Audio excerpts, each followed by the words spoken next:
waaw yu ki ko bàyyi muy defaral boppam café.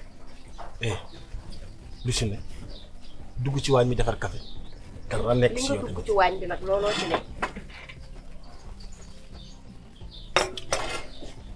yow tamit chérie xanaa xamuloo ni on est au 21e siècle yow boo nekkee ci lii man ma nekk ci lee loolu dara nekku ci en plus xam nga waañ bi dafa tàng boo duggee si biir da ngay ñàkk. as d'accord ma si loolu de. ay affaire de parité à la maison yooyu man doxuma ci yooyu de yàgg na xam ni ñun jigéenu Sénégal suñu waree fu mooy toppatoo suñu borom kër yi kippeeg taaj moom ñun la war donc lii man la waroon.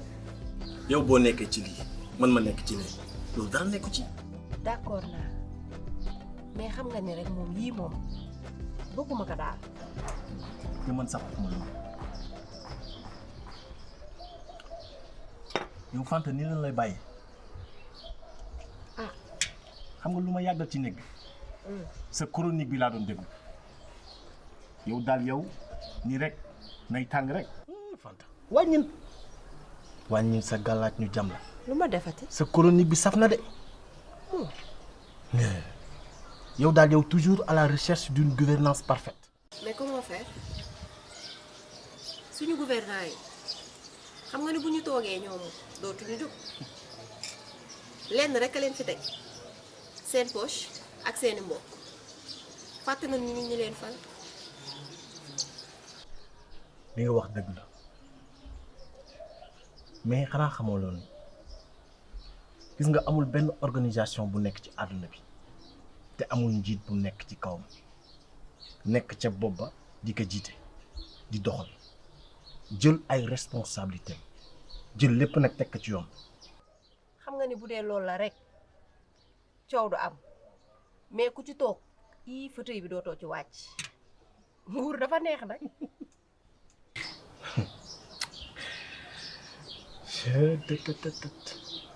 cey sama waalo bi yow daal nay metti rek. gisoo. baax na man xam naa ni tey moom damay naaje ndax monsieur le maire new fi man maa fi ne. dama am ay gan yu am maanaa yu ma war a recevoir tey. leer dama ay partenaire ati la rek. yow tamit. moom daal sans partenaire du ngeen dem. du wax nga bëgg du ma la ko may.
Alors Jeannette, comment c'était ton reportage à Podor?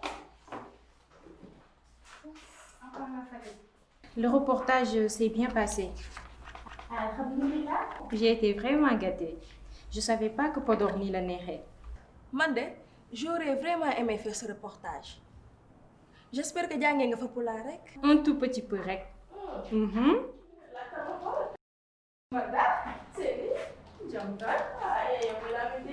Bu baax sax waa xaaral ma noppi sinon dama lay gaañ. La mission était très dure. Du coup, j'avais pas du temps pour faire du tourisme. Je vois. Et Fanta, elle est dans son bureau? Non, elle vient d'appeler. Elle a dit de la trouver à Rodo. Lodo. Ouf, beneen mission si biir mission yi. Liggéey bi moo ko laaj.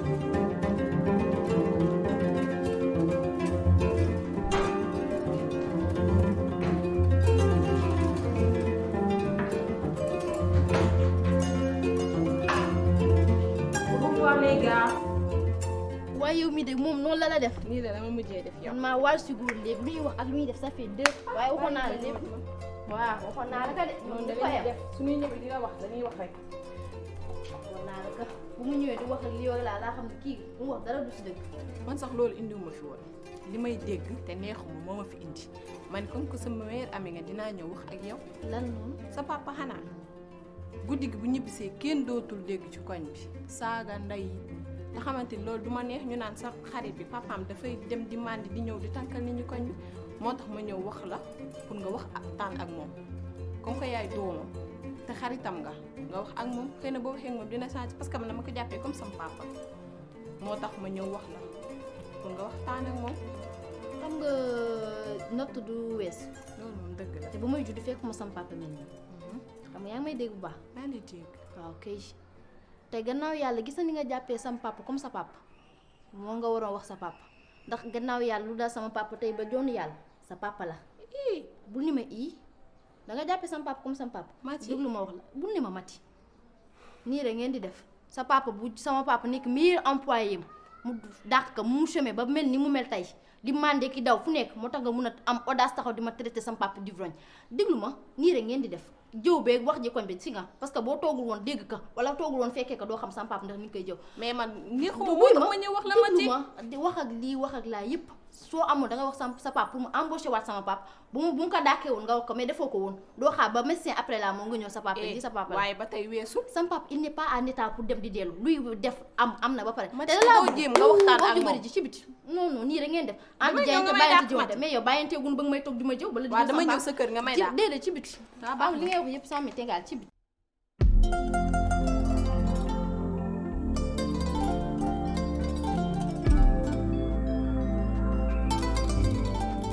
Jeannette, voilà le dossier. Il s'appelle Maître Ndiaye. Maître Ndiaye? Oh, c'est l'avocat qui soi-disant clamait haut et fort l'égalité entre les hommes et les femmes? Lui-même. Tu sais qu'il a 2 casquettes, mais je vais le démasquer. Tu sais que tu es mon élément fort dans cette équipe. C'est pour ça que je te confie les missions les plus délicates. Fanta, ne t'en fais surtout pas. Je vais gérer à la perfection. En ce moment, il se trouve au tribunal. Mais il va finir son audience vers 18h. Tu vas passer à l'acte. Ok. Donc, vers 21h, je t'enverrai un message. Inch'Allah. Je te dépose. D'accord.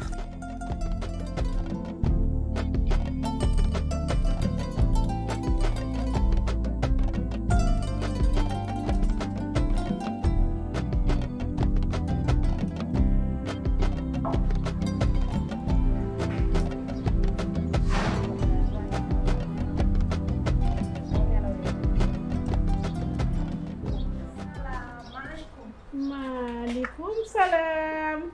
sama yaay. sama nen ne ñëw na di. xanaa garderie nga yor. gis nga xade man de ni ñoo may wéttali. booy aat. gaawal ci ataaya bi yow. aatu de lay xuloo léegi. nee naa ko man attaaya guddi gi dama ci waxul dara ndax damay mag. yow de yow jaay xale yu góor yi saay lañ. ndagam sax yow mi ngi toog ba di la xiimal santal. sant yàlla. santal daal. ana sama góor. ma nga fa. taa mi ngi ci jàmm. mi ngi si jàmm bu baax. maa ngi julli di leen ñaanal rek. dëgg la kay yaay. di leen ñaanal yàlla. amiin amiin. yal na leen yàlla fay gis naa lépp jox ngeen ñu suñu cër. amiin. teg ngeen ñu fa ngeen ñu war a teg. amiin yaa rabbi. te li ci des nag dañu koy bàyyeeg yàlla. yàlla baax na amiin. suñu xol sedd na trop ci dëgg la yéen. an sama papa. xam naa léegi mu ñëw. dafa génn. dafa génn mu si jàmm bu baax kooku a tuddee gis ka. xam naa léegi mu ñëw. talul dara ak gendar. baa du fa la demati. Fala waaye nag seen liggéey ka laaj bi. billaay yenn saa yi dama koy yërëm waaye nag liggéey bee ko laaj. ah loolu la. wallaay loolu la. Sénégal ca kanam rek. dëgg la yàlla baax na yàlla baax na. yàlla baax na. yàlla baax na. nde yaay. waxu Badou de mu fi indeetu woon. Badou kuy Badou. ay yaay Badou bu ngay laajte sama borom kër. sa borom kër. waaw ba jàmm.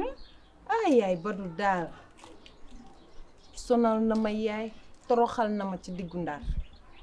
Badou dina ma door yaay xas saaga amul lu mu dul def lu ma la wax ci Badou rek am na lu ma bàyyi. man nag sonn naa trop boobu ba tey maa ngi koy muñ Fanta ku ne expliqué naa la li ma Badou di def yow nag yaa si mujj jot sonn naa ndax bëgguma ñëw sax di la wax samay problème xam nga di la gën a yokk yaa ma gën a xam mooy loolu man daal yaay affaire bi lan la sëy bi daal yaay dama cee bëgg génn. doo ci génn tey doo ci génn suba doo ci génn ba abadan daayi man dappet lu leer laa la wax bu fekkee ni sëy bu mettee rek nga daw kooku xaw ma kan wante yéen ñi ma jur du ngeen ko def du ma ko nangu man sa kër baay gi muñ naa fi lu ne gis naa fi lu ne daj naa fi lu ne yéen ba ngeen màgg ba tey ngeen am seeni borom kër ba dem ma kontaan ci lool nag boo tëbee naa ma tey jii dangay dem bu dem doon am rek man dem naa bu yàgg-yàgg kër gi dama fi nekk ak samay wujj daj fi lu ne sa bay tàng lool ma muñ lool ba nekk ci biir kër gi tey na nga taxoo naan ma Badou damay dem ndax daf may dóor yow Badou loo ko def ba nga naan dangay dem Badou tëbul rek di dóoree ko weqi man yaay dama muñ ba sonn Badou si boppam yaay moo neexul muñal Badou lu mu bëgg loolu laay def Badou lu mu wax loolu laay wax te Badou mënuma may jàmm sama nawle ban heure laay xëy fajar guddi laay dugg ndax moom ah amatuma nawle amatuma dara si koñ bi man nag sëy kese yaay sëy kese duma si sonn nii. auzu billahi mina sheytaani sëy kese yow xam nga luy sëy nit ku baax doomu nit du def loolu sëy ak muñ ñoo ànd. li ma la wax daal bàyyi si xel moom bàyyi si xel bu baax parce que nag man muñ gi moom mënatuma ko muñ bi moom mënatuma ko. demoo tey dikkoo tey fii bu doo fi dugg samay wujje fi nekk say doomu bàyyi fi nekk kër gi amul néeg kër gi xat lool nga gis mbooloo mi nekk ci biir kër gi macha allah kon dama ni la fasewoo tey fasewoo ëllëg bu la doon rey sax fa ngay deewee ba ñu ñëw njëkkati la dem suuli la lu leer laa la wax nag.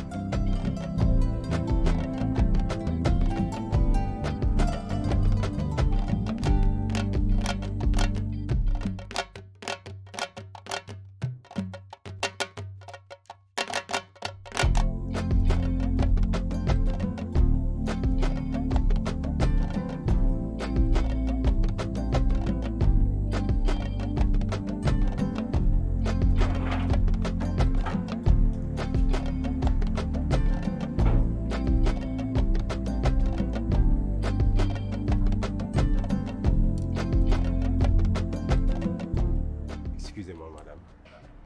Non, c'est mademoiselle. Mademoiselle. Je peux vous aider? Non, merci. Maître Ndiaye, avocat à la cour. Aïda. Enchanté. Je suis enchantée. Vous êtes d'ici? Non, je suis étudiante à l'université Gaston Berger.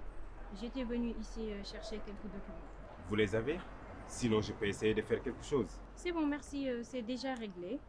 Très bien. Vous rentrez maintenant? Je peux vous déposer si vous voulez. Moi, j'habite en Galère. C'est la même route. Malheureusement, pas encore. Je dois attendre une amie. Je vois. Dans ce cas, je peux vous offrir un verre. En attendant, ça arrive de nous. D'accord, il n'y a pas de souci. Je vous en prie.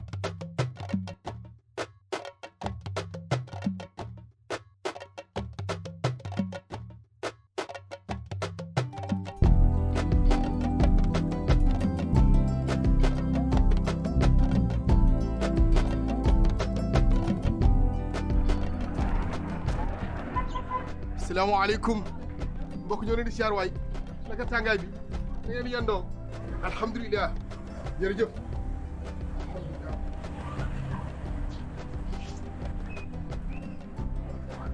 allo. waa bien. waaw.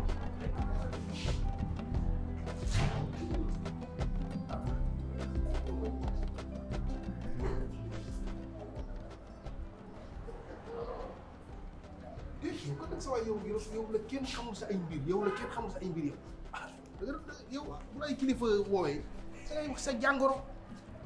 asalaamaaleykum. waaw waaye ay kilifa woo la nga topp non man nag bien yow mënu a comprendre.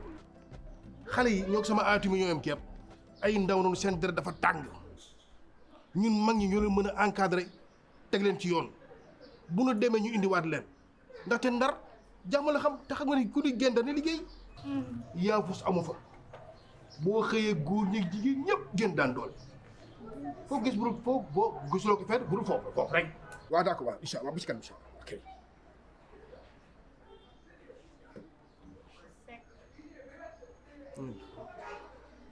Soda. naam papa. Soda yow looy def fii fan yii. dafa ñëwoon tey ko. ma wax ak yow yaa tudd Soda. Soda looy def fii sa tànk dafa bëri trop léegi ci kër gi man nag duma yor xale du ñaari kër gis nga bés ba mën a maye muur la jox la sa borom kër laa dégager sama responsabilité ci yow kuy sëy day toog ci këram yow kuy sëy war am jot lii nga ñëw toog ak sa yaay lii pour lan dama ne bii na dakk toogal sa kër parce que jëkkër gu ñàkk fay naa góor day saf lebet naa ma ni bii na dakk tey yow soxna kii bu fi ñëwee tey ba ma fekkee fii lu ma waxoon yow laay waxal yow te yow xam nga ma yow xaw ma kat waaye yow xam nga ma bu doy fanaa yem nag aatu waaw aatu yow daal bu campagne bi tëjee yow daal attaque rek yow it kon yaay maa ngi jóg dem papa. waaw toogal ñu nga reer soogay dem. waaw yow man damay bëgg jommi wala lan yow waaw yow fu muy reere reer toog a reer yow de kay reer rek yow kay reer ñoo de kay bu dem kay reer kay ñëw li ma reer nuyul ma waa kër ga. moo gën de xay bu reeree nga reer yow indi na sa papa kaas mu naan. yow atu sa ataay ji foor na trop ataay day leer ataay ji ñuul ji ngeen a jox ni kenn xam ne ngeen jox nit ñi mu doon jëndal naa la sa karité nga xanaa di nga kontaan tey. ñu ngi ci kaw xaaral ma ñëw. atu moo ne war nga wi kat baax na ba dee ay tubaarkàlla bii de neex na.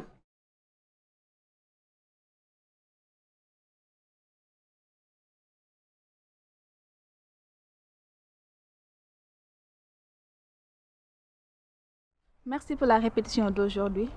Juste que Babacar dama bëgg liggéey bi gën a am rigueur mannequin yi li ngeen leen di tolérer dafa bëri absence retard surtout seen tenue yi ngi sopp répétition c'est pas adéquat.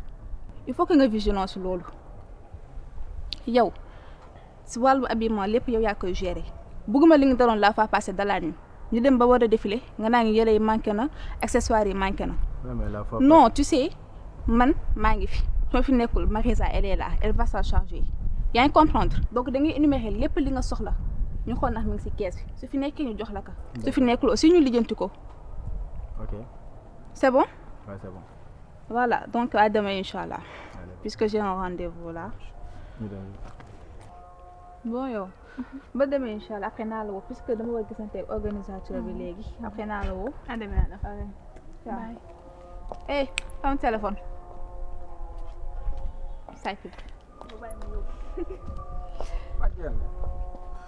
Edouard. Ça va?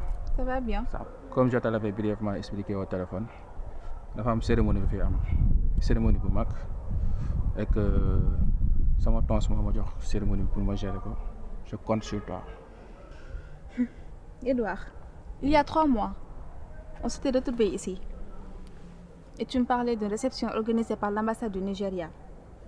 Je vais déployer toute mon urgence pour travailler avec toi. Au finish, tu m'as remis que 15% du contrat que l'on avait signé. Écoute, événement boobu noonu ngay wax jusqu'à présent jotaguma reliquat bi et que cet événement-là c'est un gros coup. Il y aura non seulement l'office du président, des ambassadeurs, des chefs d'entreprise. Alors, rate pas cette occasion. Edouard, même s'il y avait le fils de Trump ou de Macron, je ne vais pas travailler avec toi sans condition. Tu sais que c'est dama lay jox léegi li ma la amee noonu la fa passé après mu jeex on n'en parle plus. Autre chose. Et Surtout que je touche 40%.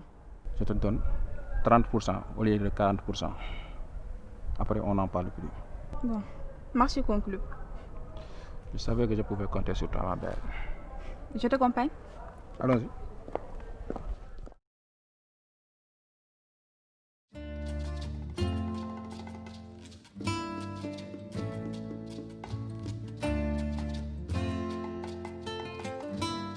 Tu sais, Bibo, il croit que je ne suis pas au courant, mais il se trompe. Ah, mais assez toi aussi, mon frère. Cette histoire, tu me l'as beaucoup racontée, mon frère. Il faut vraiment pas compter sur ces gens. Gis nga aduna bi ñu nekk soo bëggee luñ la def rek nga def ko sa xel da ngay sonn. Non, ils sont pires que le diable. Ils osent dire que j'ai détourné les fonds qui étaient alloués aux associations de la ville. Il fallait être prudent, mon cher. Tu sais, dans la vie, il y a des gens qui pensent qu'ils détiennent le monopole de la réussite. Te gis nga, je te dis, bu fekkee ni loolu moo tax ngay ñëw fii à chaque fois di naan da ngay sonal sa bopp. Si tu veux vraiment les anéantir, c'est pas comme ça que tu dois régler le problème. Tu sais pourquoi je bois? C'est pour venir en force parmi les caïmans du pouvoir et je vais les démolir un à un. Mais voilà, loolu laa la doon wax léegi nag boo leen bëggee def noonu da ngay bàyyi lépp lu nga xamante ni da lay tàqaleloo ak sa sago nga concentré wu sur ton avenir. Mais mën nga am lu ëpp li nga amoon mais tu es Saint-Louisien doomu Ndar dañ ko xam si gëm boppam ak liggéey donc concentré wul ci sa avenir et puis nga bàyyi sa jabar bi ngay sonal. Aduna amul solo aduna amul solo en tout cas man franchement su fekkee su ma la waxee di nga dégg concentré wul ci sa avenir nga xool nan ngay defaraatee sa aduna sinon tu finiras misérable ça je te le dis sincèrement. Donne-moi un autre verre.